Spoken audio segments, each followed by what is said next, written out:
Fishbowls, inside out and outside in.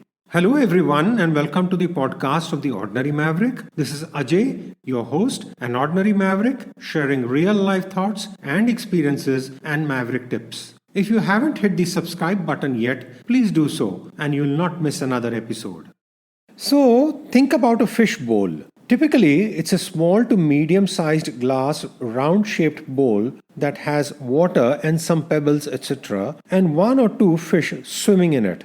Most often, these are goldfish, and we spend hours looking at the fish swimming and acknowledging their beauty and the calm. Fish bowls and fish tanks are extremely soothing, and looking at them is proven to be relaxing and especially helpful for those in high stress jobs. The water, combined with the colors and the soothing movements of the fish swimming, help to calm our brains and decrease anxiety.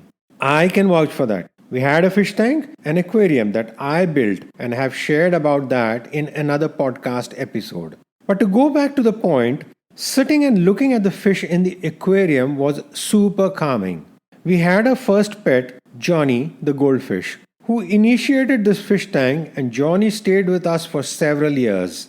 I have many memories of evenings spent gazing at the fish tank with soft music playing in the background and just the lights of the fish tank illuminating the room. And Johnny swimming and looking so very beautiful.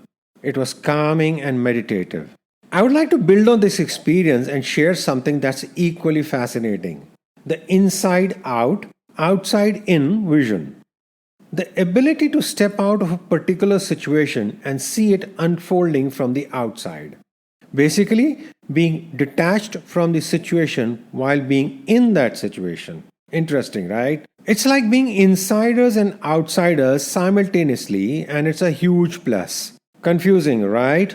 Anyways, let me elaborate and clarify a little bit more.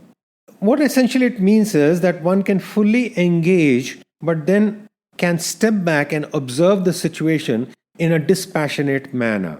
And when you do that, it's like you are in a fishbowl, both able to see from the inside to the outside and from the outside to the inside.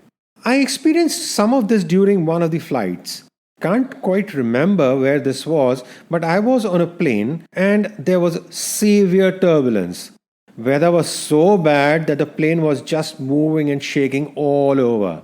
All the passengers were frightened, lots of shrieking and shouts and huge cries, and I cannot forget those moments.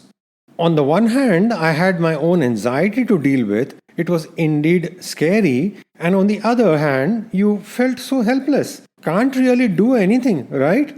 You're like many thousands of feet above the ground, and you pretty much have to just follow instructions and just hope and pray that it all goes smoothly and you reach your destination fine. But at the same time, I was able to look around and experience a bit from the outside in. I was very much conscious of what was happening around me and still recall the tense atmosphere with people praying and holding each other's hands and just sitting tight, waiting for the turbulence to end. For all those who have flown, you will know exactly what I'm saying. Experiencing turbulence, and that to a bad episode, can change your perception about flying forever. It is the scariest thing. I find the fishbowl concept and the inside out, outside in aspect very intriguing. Developing one's ability to do this can have an impact on your life, especially in a crisis. If you're able to detach yourself from an actual incident and watch it from the inside and act, that can make the difference between life and death, or between the degrees of calamity that can befall. As we traveled and lived and adapted to changing contexts and environments, we found that this capacity of doing a fishbowl became stronger and stronger. It's a useful skill to have and has been seen as one of the key qualities of a global cosmopolitan citizen. There was another time that this came into play in our lives. It was when we faced one of those smash and grab incidents while we were living in South Africa. Smash and grab is when someone smashes into your car glass while you're in it and then tries to grab your purse, your phone, basically anything that they can lay their hands on, and then they run away. My wife and daughters, along with my mother-in-law, were returning from dinner and a movie at one of the shopping malls one evening. It must have been around 10 p.m. at night. My wife was driving and my elder daughter was sitting in the front passenger seat and the others were at the back. Coming out of the mall, they stopped at a traffic light. And in retrospect, they must have been followed from inside the mall. But suddenly, a car stopped behind them and my wife saw a man walking to our car on the passenger side. She thought, oh, maybe they have a problem, need some directions or something. But the man walked up close and bam, bam, bam, started smashing the front passenger door and the glass where my daughter was sitting.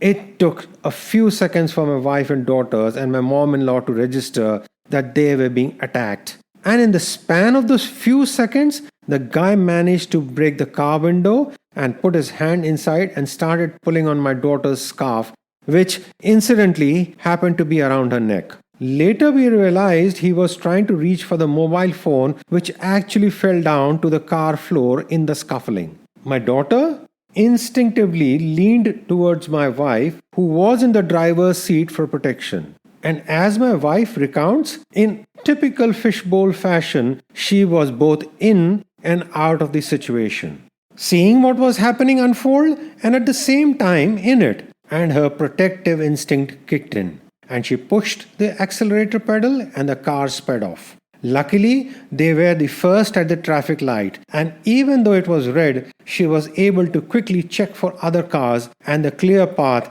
and then just surged forward. The guy obviously had to quickly pull out his hand of the car and steer back, and my wife just kept speeding away. It was one of the fastest that she must have ever driven in her entire life. Our younger daughter had started yelling the minute the first smash happened, and that made everyone even more alert. They were all shaking, but managed to drive at a speed over the next 10 minutes or so, changing their normal route to reach home. See, this is what I mean by the inside out and outside in. For some reason, my wife was able to dispassionately view the situation and act accordingly, remembering the guidance given that at times you're followed, so never take a simple route home. And she did just that, taking different turns, etc., even though she herself had been in it and quite shaken up. They reached home safely and immediately called the police, and of course, thereafter there was a flurry of activities and reports, etc., etc. Bottom line was that they were all safe. Shaken up? Yes, but safe. The police later told my wife that thanks to her quick thinking and action, they got out of the situation. They also shared that most people are not able to act. They just freeze. And to date, my wife feels that it was a combination of the protective and survival instinct coupled with the ability to do a fishbowl, the inside out and outside in stuff that helped her that day. That's what one must develop. The inside out and outside in thinking and mindset. Be involved in a situation, yes, but then also be able to detach and kind of, watch it from the outside. That helps in assessing it holistically, a much more bird's eye view, and then action soon follows. It's not easy though, and this comes with increasing exposure to different situations when one is open to new experiences and continuously adapting. That's when the mind can do a dual combo of the fishbowl effect. But there are also some fun definitions and terms used while defining fishbowls. For example, an automobile that has absolutely no window tint installed, therefore anyone and everyone can see right in the vehicle, that's a fishbowl car. Or another one is the face shield worn in ice hockey that is all plastic and looks like a fishbowl. That's a fishbowl protector. Or it's also a very strong drink ordered in the bar consisting of all the spirits the bar offers and lemonade, served in a plastic fishbowl and placed on the center of the table to be shared between the group. That's a fishbowl of a drink. Fellow Mavericks, do pause and reflect on the inside out and outside in aspect of life and the fishbowl experience. And here's a tip. Practice doing the inside out and outside in. stepping out in a situation while being in it, and being able to dispassionately view what's happening and then respond. It's a technique that will help immensely in today's world. In fact, companies look for these qualities and talents that are proven to help achieve results and grow businesses. And of course, apart from business, it's just such a useful talent to have in life's journey as well. Do keep writing your comments and sharing your feedback at theordinarymaverick@gmail.com and follow me on Instagram, #theordinarymaverick. I love hearing from you. This is Ajay signing off and wishing you have an amazing day and a super amazing year. Keep well, stay safe. Credits. This podcast series was put together as a team effort from the Bhardwaj family. Concept, design, title, researchers and reviewers: Ajay, Sanjana, Avantika and Niharika Bhardwaj. Script, Sanjana. Cover design, Niharika. All rights reserved.